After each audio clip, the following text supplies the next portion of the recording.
সন্ধ্যার নাস্তায় কি বানানো যায় ভাবতে ভাবতে মনে এসে পড়লো এই নুডলসের কথা। বিশেষ করে ছোটবেলায় কোরবানি ঈদের পরপরই আম্মু 3 বেলা গরুর মাংসের বিভিন্ন রেসিপি করত। তো তার মধ্যে একটা রেসিপি হচ্ছে গরুর মাংস দিয়ে এই নুডলস রেসিপি।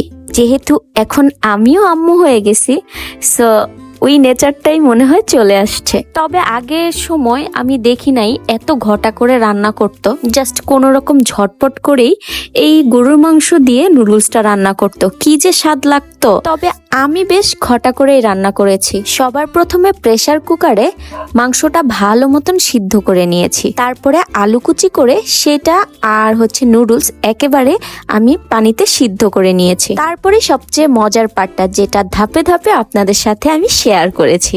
আমার বাসার মানুষ কিন্তু খুবই পছন্দ করেছে। যেহেতু এটা খুবই কমন রেসিপি, আপনাদের বাসায় এরকম রেসিপি হয়েছে কিনা অবশ্যই কমেন্ট করে